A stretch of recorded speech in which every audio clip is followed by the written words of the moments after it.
Bonjour à toutes et à tous, j'espère que vous allez tous très bien. Je suis très heureux de vous retrouver pour la vidéo de l'hôtel de ville de niveau 4. Comme vous pouvez le voir, comparé à la dernière vidéo de l'hôtel de ville de niveau 3, je suis maintenant hôtel de ville de niveau 4. J'ai pas pu vous faire plus de vidéos avant, tout simplement parce que j'ai pas eu le temps, voilà. Donc, ce que j'ai fait, c'est que j'ai maxé l'hôtel de ville de niveau 4 et je ne suis pas passé hôtel de ville de niveau 5 pour bien tout vous expliquer. Parce que déjà, il faut que je vous explique les guerres de clans et là, plus particulièrement les ligues de guerre de clans, mais aussi parce qu'il faut que je vous explique la défense aérienne ici, et la nouvelle unité, les ballons qui sont juste là. Donc, on va commencer par ça. Les ballons. Alors, comme vous pouvez le voir ici, le ballon est une unité aérienne, pardon. Donc, du coup, elle ne se fait pas cibler par les défenses de type terrestre, comme les canons, les mortiers, etc. Vous pouvez voir aussi que le ballon tape en zone, hein. Il a tapé le canon et aussi la mine d'or aussi. On va reset l'animation. Regardez bien les points de vie, hein. La mine d'or, elle va se faire taper en même temps que le ballon tape le canon. Voilà. Ça, c'est ce qu'on appelle des dégâts de zone. Vous voyez aussi que quand le ballon a été détruit, il est aussi tombé, il a fait des dégâts et toujours en dégâts de zone. Le ballon, qui est une unité très très puissante quand vous le débloquez, parce que vous avez qu'une seule défense anti-aérienne à notre niveau d'hôtel de ville, et les tours d'archer font pas énormément de dégâts au ballon. Les ballons, ça se joue en groupe, ça se joue pas tout seul, parce que en fait ils sont quand même assez vite détruire, hein, vous le voyez ici. Bon, la tour d'archer met un petit peu de temps, mais c'est surtout qu'en fait ils tapent très lentement. Vous voyez, le squelette il est pas pressé, hein. Y a rien qui le presse, mais du coup on met beaucoup de ballons pour mettre des gros dégâts d'un coup. Le ballon il prend 5 de place, comme les géants, c'est exactement pareil. Donc du coup, au niveau de la place, votre composition sera à peu près pareille, hein. Je vous montrerai la composition que moi j'utilise, ma composition d'attaque principale en hôtel de ville de niveau 4. Donc j'ai tout parlé pour euh, le ballon. Ensuite, la défense anti-aérienne, voilà, qui est vraiment une défense clé. Vous verrez ça plus tard, enfin, quand on sera au hôtel de ville de niveau 6, 7, etc. La défense anti-aérienne, c'est hyper important. La défense anti-aérienne, comme son nom l'indique, c'est une défense qui va uniquement cibler les unités aériennes. Donc, c'est une défense qui a quand même pas mal de points de vie, hein, 850 HP c'est énorme, et vous voyez que la défense anti-aérienne, contrairement à la tour d'archer qui doit mettre, je sais pas, une dizaine de coups pour détruire votre ballon, bah elle en fait elle s'en fout, donc elle détruit votre ballon en 2 coups. C'est une défense qui tape en cible unique, hein, donc il ne va pas taper en zone vos ballons, mais c'est quand même important en attaque, hein, de vite la détruire. En parlant d'attaque, alors, en attaque, vous voyez que la composition, c'est celle-ci. 2 géants, 12 ballons et 10 archers. Vous pouvez mettre un jeu d'autres clans si vous le souhaitez. Là, je vais pas l'utiliser pour vous montrer un peu comment est-ce qu'on utilise la composition. Donc, on va partir en attaque, et dès que je trouve un bon village, je vous reprends. Ok, bon voilà, je pense avoir trouvé un bon village pour vous expliquer. Alors, quand on attaque avec des unités aériennes, on cherche en premier lieu à détruire du coup les défenses anti-aériennes et les tours d'archer qui sont ici assez accessibles. Ma stratégie, bon déjà c'est de mettre allez, 6 ballons je pense. Voilà, 6 ballons pour aller détruire la défense anti-aérienne. Donc normalement ça devrait le faire. Je pense que ça devrait le faire. Et ensuite ici, vous voyez, comme on sait que la tour d'archer ça peut vite détruire des ballons, et ben je mets tout simplement un géant. Voilà, le géant va prendre l'aggro, c'est-à-dire qu'il va devenir la cible des tours d'archer, et je peux à présent poser mes petits ballons euh, pour aller détruire les tours d'archer. Donc une fois que ça c'est fait, bah, après il me reste un géant, j'en ai toujours deux parce que bah, des fois c'est pratique. Et là vous pouvez mettre les petits archers pour finir. Donc ça c'est la stratégie principale, hein, que moi j'utilise à l'hôtel de ville de niveau 4. Vous pouvez très bien mettre que des ballons, hein, si vous voulez vraiment tout faire péter. Moi c'est une stratégie, on va dire plus pour les guerres de clans, hein, pour vraiment aller chercher les défenses anti-aériennes ou les tours d'archer assez facilement. Et de retour sur le village pour vous parler du nouveau piège de l'hôtel de ville de niveau 4. Et ici présent, le piège à ressort. Le piège à ressort, c'est vraiment iconique dans Clash of Clans. Même les pubs de Clash of Clans à l'époque utilisaient ce piège, hein, parce que en fait il est là depuis toujours, comme du monde. Alors, qu'est-ce que c'est? Vous voyez ici, il y a capacité du ressort, type de dégâts, etc. Je vais tout vous expliquer, pas de souci. Alors, le piège à ressort, vous voyez ici, c'est un piège. Donc tous les pièges, j'ai même pas précisé, mais tous les pièges ne sont pas visibles par les adversaires quand ils vous attaquent. Et c'est un piège tout simplement c'est un ressort qui sort et qui fait voler en fait les unités comme vous pouvez le voir ici. La capacité du ressort, ici vous voyez qui est de 10, c'est la capacité de troupes que peut soulever votre ressort. Ça veut dire que là, vous avez 10, ça veut dire qu'il peut soulever 2 géants, max, maximum de sa capacité.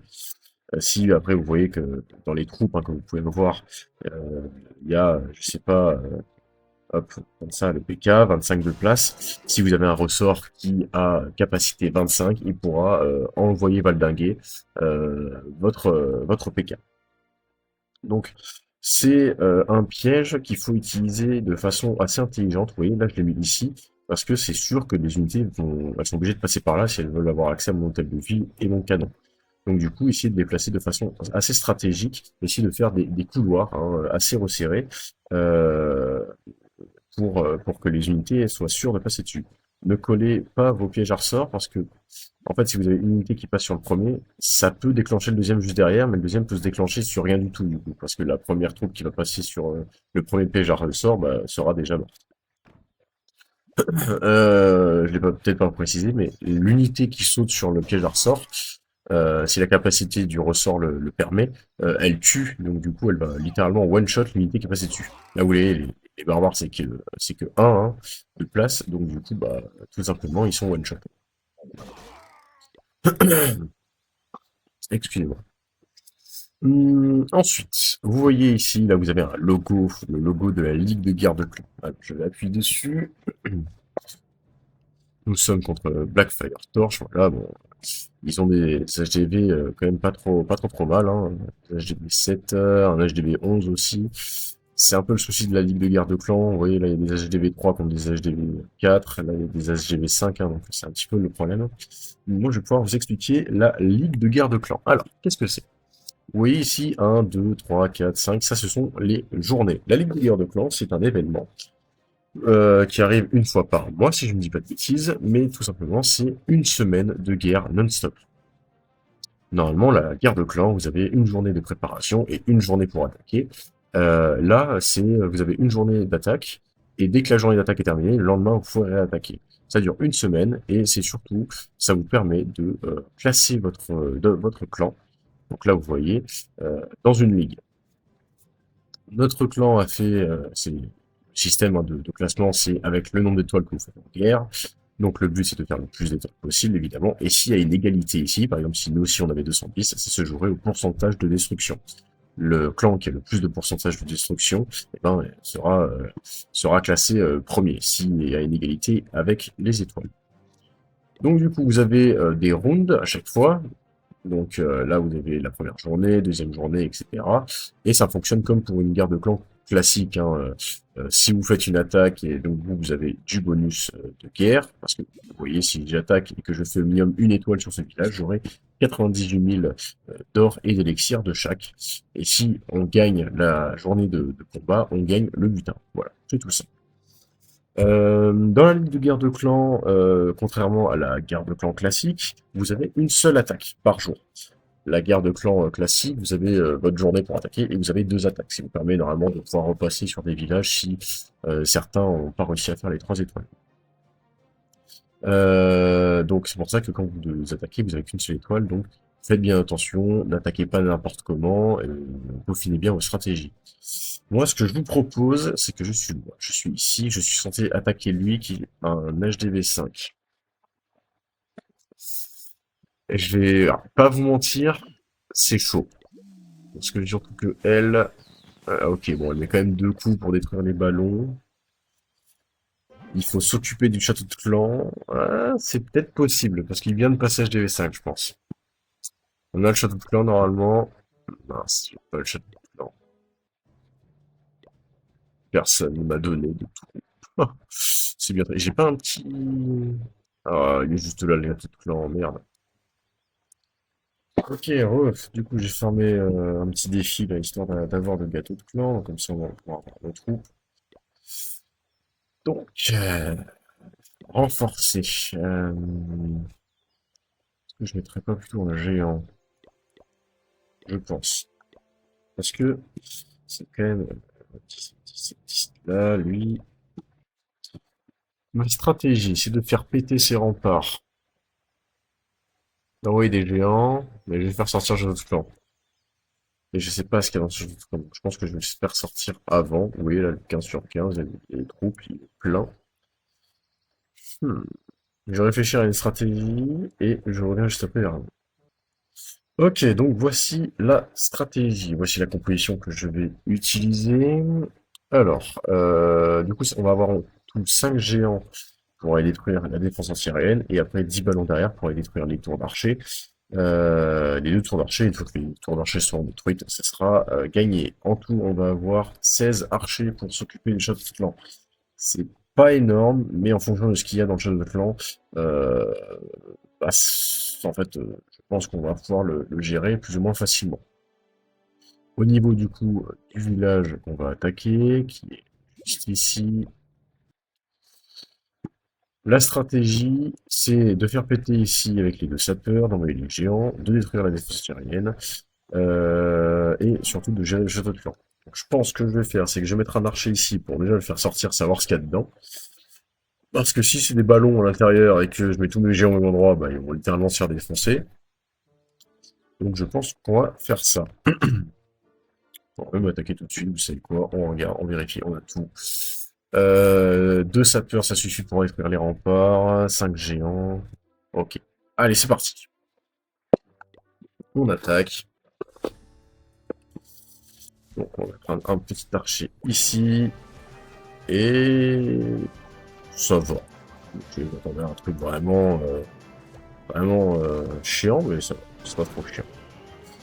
Donc on va mettre tac tac, Shadow de Clan, tac, et tous les archers ici. Et là on va déjà commencer à envoyer les petits ballons. Ok, parfait. Regardez-moi ça. Voilà, la stratégie a marché. On a détruit les troupes du château de clan. Et on a détruit la défense antiaérienne, la tour d'archer. Donc on est bon. J'avais un peu peur en vrai que s'il y avait des ballons, ça aurait été un peu chiant pour aller détruire la défense antiaérienne. Mais là, du coup, on va pouvoir 100% le village assez facilement.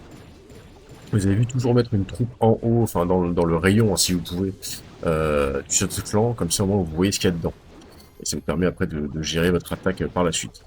Là, ce que j'ai fait, c'est que du coup, j'ai posé mes géants ici. Comme ça, les troupes du château de clan, bah, elles veulent viser mes géants. Et du coup, je peux poser tous mes archers derrière pour aller détruire les troupes du château de clan et ils sont protégés. Donc voilà, là, je suis content, une bonne petite attaque. Donc voilà, le 3 étoiles en Ligue de guerre de clan qui fait plaisir. Tout ça, ça nous amène 24 à 30, donc il nous faudra encore 6 étoiles. Mais je sais pas si les gens vont attaquer ou pas. Juste ici, le numéro 7, vous voyez, il y a un petit roi juste au-dessus. C'est ce qu'on appelle la guerre de préparation, tout simplement. Vous pouvez pas voir les villages adverses, vous pouvez les voir, si je dis pas de bêtises, c'est 1 heure avant, hein, le début du jour de combat. Ça vous sert à changer vos troupes. Je sais même plus si on peut les changer dedans, de toute façon, parce que les troupes, vous les mettez le jour 1, donc ici, dans la préparation, et en fait, elles restent pour toute la guerre, tout simplement. Mais du coup, voilà, ça vous permet toujours 1 heure avant de pouvoir checker les villages. Euh, voilà. Si vous voulez des infos, vous pouvez appuyer sur le petit i ici. Voilà, vous avez tout le résumé. Voilà, qu'est-ce que c'est la semaine de bataille. Surtout ici, vous avez les infos de saison. Savoir où est-ce que vous êtes classé. On peut peut-être aller chercher la première place, hein. Peut-être encore possible, hein, il reste 2 jours. On verra. Ici, vous avez le résumé des rounds. Et ici, vous avez les étoiles, le nombre d'étoiles faites par les membres de votre clan. Alors, j'en ai fait 7. J'ai loupé une attaque. Désolé, j'étais pas disponible. Mais en tout cas, félicitations à Hiking, le Q, Lilian 3, Frolic, voilà. Bravo les gars, vous êtes bien aimés, je suis content. Et ben voilà, je pense qu'on a fait le tour de l'hôtel de ville de niveau 4. Et du coup, ce qu'on va pouvoir faire avec vous, ouais, j'ai un petit succès, on va pouvoir ramasser des gemmes. 50 gemmes? Ah bon, 10 étoiles, ok, bah parfait. Ce que je vais pouvoir faire du coup avec vous, c'est améliorer le château de clan pour Oh, alors on va débloquer plein de choses intéressantes. L'usine de sort, la tour de sorcier, la bombe aérienne. Et ce sera tout pour ce qu'il y a de nouveau. Donc voilà, on va lancer ça. Je sais pas si je l'avais dit dans la dernière vidéo, mais j'ai posé la troisième cabane. Donc maintenant, pour avoir la quatrième cabane, il me faudra 1000 gemmes. Ça prend du temps, mais ça va. C'est pas hyper long. J'ai hâte aussi d'arriver au Hôtel de Ville de Notis pour vous présenter. Oh, mais je peux. Ah oui, c'est l'Hôtel de Ville de Notis, oui, oui. Pour vous présenter la MDO, la Maison des Ouvriers, pour être plus exact, hein, ça veut dire ça, MDO. Et bah voilà, c'est tout pour la vidéo de niveau 4. Si vous avez des questions, n'hésitez surtout pas à les poser. Et n'hésitez pas aussi à reposer des questions sur la Ligue de guerre de clans si je n'ai pas été hyper précis, il n'y a pas de souci, j'y réponds. Et sur ce, je vous dis à très bientôt sur Clash of Clans et prenez soin de vous. Salut à tous.